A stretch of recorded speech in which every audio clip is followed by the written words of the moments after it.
मित्रों, सभी को नमस्कार। सभी लोग जानते हैं कि मेरा नाम मनोज टिबड़ेवाल आकाश है और मैं मूल रूप से उत्तर प्रदेश के महाराजगंज जिला मुख्यालय का निवासी हूं। आप सभी के बीच का हूं, भाई हूं, बड़ा भाई हूं, साथी हूं, दोस्त हूं। मैं पहली बार अपने जीवन में कोई प्रेस वार्ता कर रहा हूं। मैं कभी नहीं चाहता था कि ऐसा कोई मौका आए जिसमें मुझे स्वयं प्रेस वार्ता करनी पड़े, क्योंकि मैं अब तक हमेशा एक पत्रकार के रूप में प्रेस वार्ता को कवर करता रहा हूं। मैं पहले कुछ चीजें हैं जिसको मैं पढ़ के सिलसिलेवार बता दे रहा हूं, फिर आपके जो सवाल जवाब होंगे हम लेंगे। सुप्रीम कोर्ट में याचिकाकर्ता वरिष्ठ पत्रकार मनोज टिबड़ेवाल आकाश की पत्रकार वार्ता। गैर कानूनी ध्वस्तीकरण के आरोपी IAS, IPS, PCS, PPS, national highway, PWD के इंजीनियरों, नगर पालिका के ईओ, पुलिस इंस्पेक्टरों, सब इंस्पेक्टरों, एलआईयू इंस्पेक्टरों तथा Mahakaleshwar infrastructure private limited company के मालिकों, ठेकेदारों सहित 26 लोगों के खिलाफ आजीवन कारावास की धाराओं में दर्ज हुई एफआईआर के संबंध में यह मैं प्रेस वार्ता कर रहा हूं, जो कल रात में महाराजगंज कोतवाली थाने में दर्ज की गई है। हम सभी 21वीं शताब्दी में इसमें जी रहे हैं। क्या हम कभी सपने में इस बात को सोच सकते हैं कि हम और आप अपने घर के अंदर बैठे हों और अचानक हमारे और आपके घर के अंदर पुलिस वाले बिना परमिशन, बिना वारंट के घुस जाएं और घर के सभी महिला पुरुष सदस्यों को जबरदस्ती बाहर खींचकर निकाल दें? बिना वारंट पुलिस घुसती है। 13 सितंबर 2019 को महाराजगंज स्थित मेरे पैतृक घर में पुरुष पुलिस के सदस्य, मेरे छोटे भाई की गर्भवती पत्नी गैस चूल्हे पर दूध उबाल रही थी। उनको दूध उबलते हुए गैस चूल्हे को बंद करने का मौका दिए बिना जबरन साड़ियों के साथ पकड़ के खींचा गया और यहां तक कि मंदिर और कैश बॉक्स को 1 मिनट का निकालने का वक्त नहीं दिया गया। बिना लिखित नोटिस के घर व दुकान के समस्त सामानों सहित, दवाइयों सहित, घर के फर्नीचर, फ्रिज, टीवी, बेड, सभी सामानों सहित बुलडोजरों से पलक झपकते ही आपके जीवन भर की मेहनत की कमाई गिरा दी जाती है, और वह भी यह बोलकर कि जिलाधिकारी का आदेश है आपके मकान को गिराना है। और 1 मिनट का वक्त नहीं, मंदिर और कैश बॉक्स निकाले जाएं, इतना वक्त आप नहीं देंगे। मानवता को शर्मसार करने वाला तथा देश के संविधान व लोकतंत्र की धज्जियां उड़ाने वाला यह बर्बर हादसा अमानवीय जुल्म और अत्याचार और गैर संवैधानिक कृत्य मेरे व मेरे परिवार के साथ 13 सितंबर 2019 को दोपहर 2 बजे महाराजगंज जिले के तत्कालीन जिलाधिकारी अमरनाथ उपाध्याय ने अपने साथी पुलिस व प्रशासनिक अफसरों के साथ मिलकर किया। इस जुल्म व अत्याचार को लेकर मेरे द्वारा माननीय सुप्रीम कोर्ट को लिखे गए 4 पन्ने के शिकायती पत्र का स्वतः संज्ञान देश की सर्वोच्च अदालत माननीय सुप्रीम कोर्ट ने लिया और मेरे शिकायती पत्र को ही रीट में बदल दिया और फिर शुरू हुई मामले की व्यापक सुनवाई। इस मामले में लंबी अदालती लड़ाई के बाद दिनांक 6 नवंबर 2024 को माननीय सुप्रीम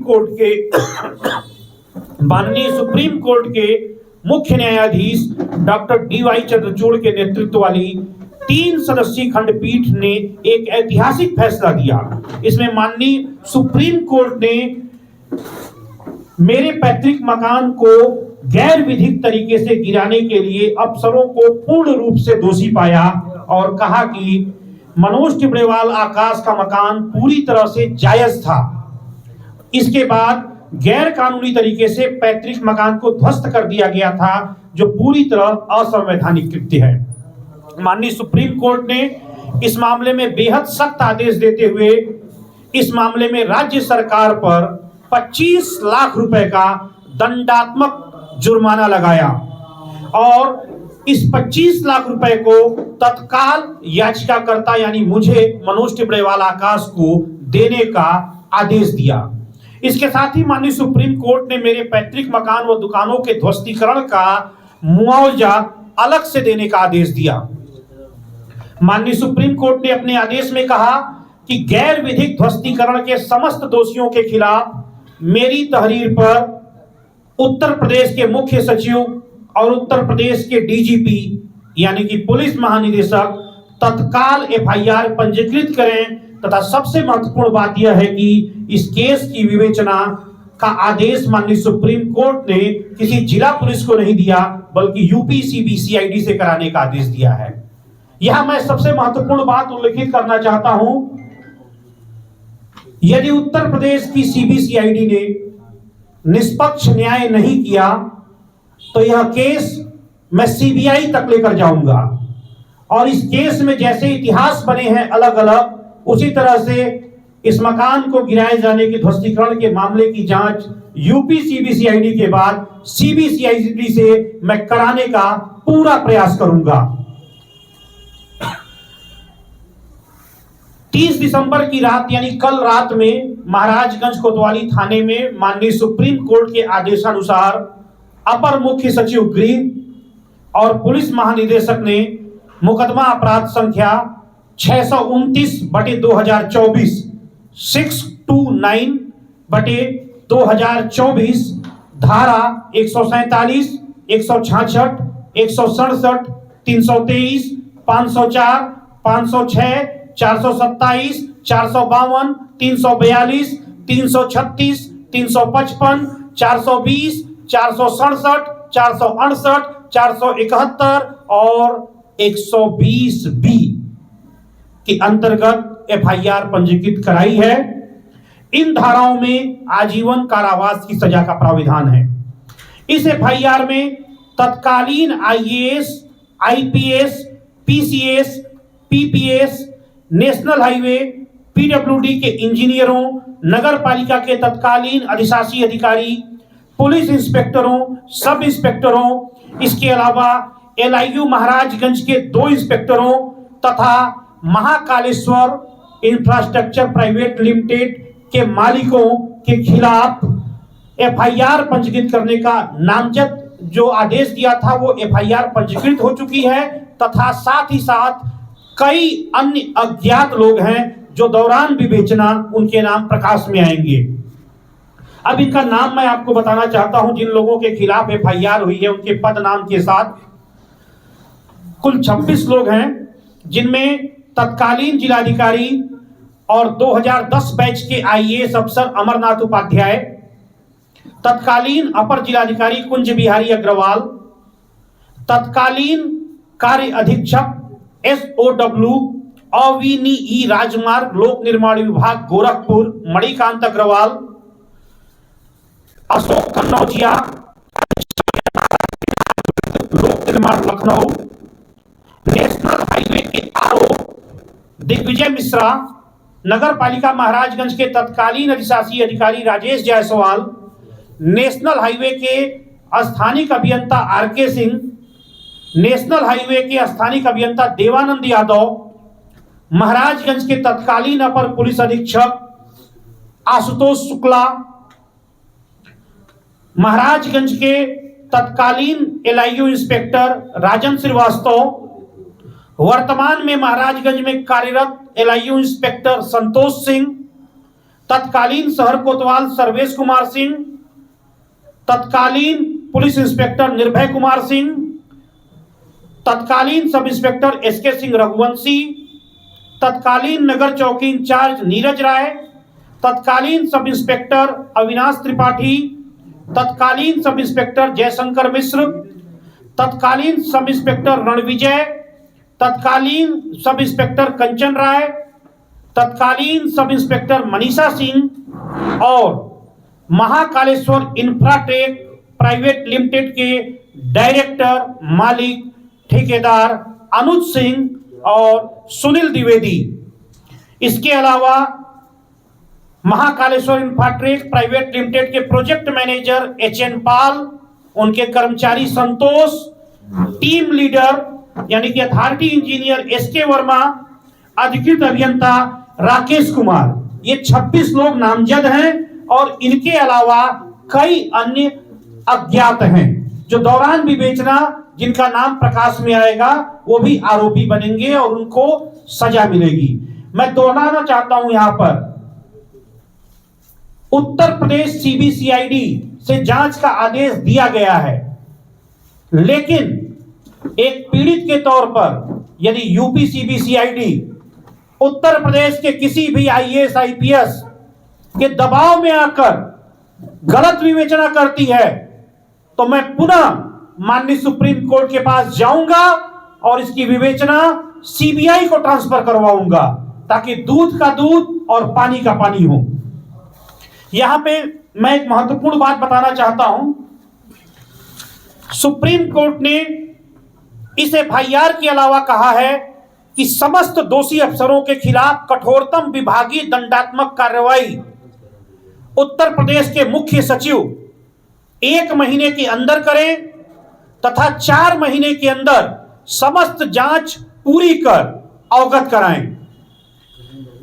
माननीय सुप्रीम कोर्ट ने अपने ऐतिहासिक आदेश में देश भर के समस्त मुख्य सचिवों को अपने रजिस्ट्रार जनरल के माध्यम से आदेश भेजा है कि अब देश में किसी भी नागरिक का दुकान और मकान, कोई भी संपत्ति बिना पूरी प्रक्रिया अपनाए नहीं गिराई जा सकती।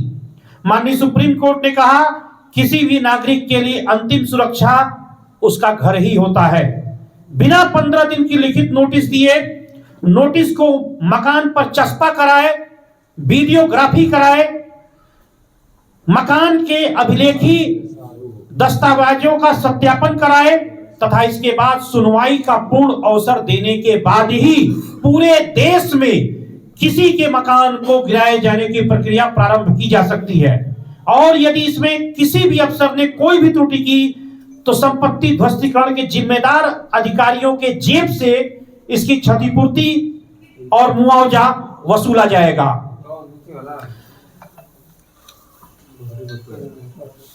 मेरी पूरी कोशिश रहेगी कानून के मुताबिक, देश में कानून का राज है और कानून के मुताबिक इन सभी दोषियों को कठोर से कठोर सजा मिले। मैं इस जीत के लिए महाराजगंज जिले से लेकर नई दिल्ली तक अपने पत्रकार मित्रों का कोटि कोटि धन्यवाद देता हूं। अगर महाराजगंज जिले से नई दिल्ली तक पत्रकार साथियों ने, मेरे शुभचिंतकों ने, मेरे मित्रों ने, माननीय राष्ट्रीय मानव अधिकार आयोग ने और माननीय सुप्रीम कोर्ट ने सच का साथ नहीं दिया होता तो मैं यह लड़ाई नहीं लड़ सकता था, क्योंकि मैं जिनके खिलाफ लड़ाई लड़ रहा हूं वे बेहद ताकतवर लोग हैं और वर्तमान में सिटिंग आईएएस आईपीएस हैं। ब्यूरोक्रेसी से लड़ना कोई आसान बात नहीं होती, लेकिन मैं अपने पत्रकार साथियों, अपने शुभचिंतक मित्रों की वजह से मैं इस लक्ष्य तक यहां पर पिछले 5-5.25 साल में पहुंच पाया हूं। मेरा यह मानना है कि यह लड़ाई मेरी केवल अकेले की नहीं थी। शहर भर में बड़े पैमाने पर तोड़फोड़ की गई।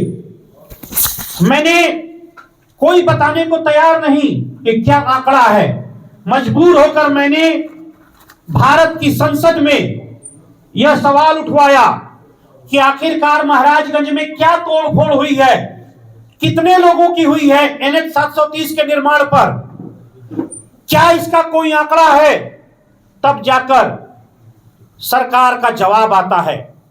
और 10 फरवरी 2020 को भारत सरकार के सड़क परिवहन और राजमार्ग मंत्रालय ने अपना जवाब दिया, जिसमें बताया कि 165 लोगों ने स्वयं हटाया तथा 7 लोगों को पहचान कर हटाया गया। और यह कहा गया कि किसी की निजी भूमि पर कोई अतिक्रमण नहीं है, किसी की निजी संपत्ति को नहीं तोड़ा जा रहा है। यह सरासर झूठ बोला गया। महाराजगंज में हजारों लोगों का मकान तोड़ दिया गया। अभी मेरे पास 6 नवंबर के इस आदेश के बाद देश भर से कई हजार फोन कॉल आए, महाराष्ट्र से, आंध्र प्रदेश से, कर्नाटक से, हरियाणा से और अपने पूर्वांचल से उत्तर प्रदेश के। मैं उदाहरण स्वरूप एक नाम लेना चाहता हूं। फरिंदा से कैंपियरगंज की तरफ जाने पर कैंपियरगंज में एक जायसवाल जी हैं, संभवतः रणवीर जायसवाल या रणधीर जायसवाल है, उनका जेके टायर का कोई शोरूम था। वो मेरे पास आए महाराजगंज मुझसे मिलने इस आदेश के बाद और रोने लगे मेरे सामने और कहे कि श्रीमान जी, मेरा 55 फीट सड़क पर चौड़ा और 60 फीट गहरा मकान इसी सितंबर 2024 में अधिकारियों ने अंधेर गर्दी करते हुए बिना अधिग्रहण, बिना मुआवजे के गिरा दिया। अब ऐसे लोगों को न्याय मिलेगा। अब महाराजगंज के कॉलेज रोड पर जो तोड़फोड़ होनी है, कोई तोड़फोड़ 1 इंच की जिला प्रशासन का कोई अधिकारी नहीं कर सकेगा। मैं अपने रहते हुए महाराजगंज से ठूठीबारी तक 1 इंच भी किसी का अतिक्रमण के नाम पर झूठ बोलकर कि अतिक्रमण है नहीं तोड़ने दूंगा। सबसे पहले किसी भी व्यक्ति की जमीन यदि लेनी है तो अभिलेखी सत्यापन करके उसका मुआवजा दिया जाएगा, अधिग्रहण किया जाएगा, फिर ही तोड़ सकते हैं। आगे मैं कहना चाहता हूं कि यह लड़ाई, जैसा मैंने बोला, कि केवल मेरी अकेले की नहीं थी। शहर भर में बड़े पैमाने पर तोड़फोड़ की गई। लोगों को डरा धमकाकर सैकड़ों की संख्या में पुलिस फोर्स लगाकर, पीएसी तथा रैपिड एक्शन फोर्स को तैनात कर सड़क के समस्त रास्तों पर बैरिकेडिंग करके दहशत का माहौल बनाया गया, ताकि 182 करोड़ की लागत से सड़क निर्माण की परियोजनाओं में बड़े पैमाने पर कमीशनखोरी की जा सके। शहर के हजारों लोगों को डरा धमकाकर खुद मकान तोड़ने पर मजबूर कर दिया गया और किसी को भी 1 रुपए का मुआवजा नहीं दिया गया।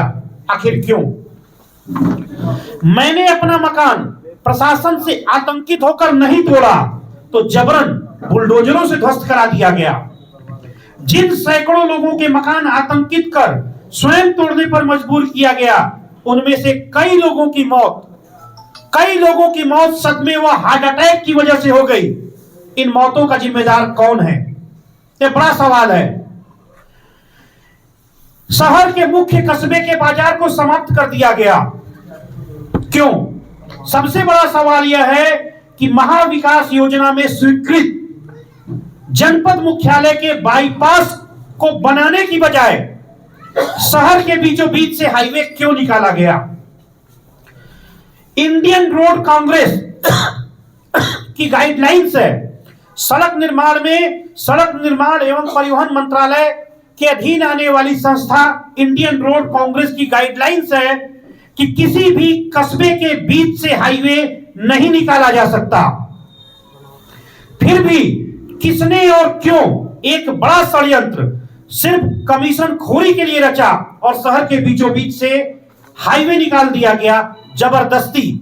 इसकी न सिर्फ व्यापक जांच होगी बल्कि इस भ्रष्टाचार और अनियमितता के दोषियों के खिलाफ कठोरतम कार्रवाई होगी, क्योंकि शहर के बीचों बीच हाईवे निकालने से आए दिन निर्दोष नागरिकों को भारी वाहनों के नीचे दबकर मौत की नींद सोना पड़ रहा है। हमारे सभी पत्रकार मित्र नगर के हैं, आपको पता है कि आए दिन कितने हादसे इस शहर में हो रहे हैं। और शहर से हाईवे निकालने का यह अपने आप में देश में एक अनोखा उदाहरण है। कभी ऐसा नहीं हुआ। मैं इंडियन रोड कांग्रेस की रिपोर्ट आपके सामने रखना चाहता हूं, जिसमें स्पष्ट तौर पर कहा गया है कि यहां कोई भी सड़क हाईवे बीच से नहीं निकाला जा सकता। इसके अलावा ऐसे हादसे के जिम्मेदार लोगों को कठोर से कठोर सजा दिलाई जाएगी। यह लड़ाई महाराजगंज जिले के 30 लाख स्वाभिमानी लोगों की लड़ाई थी।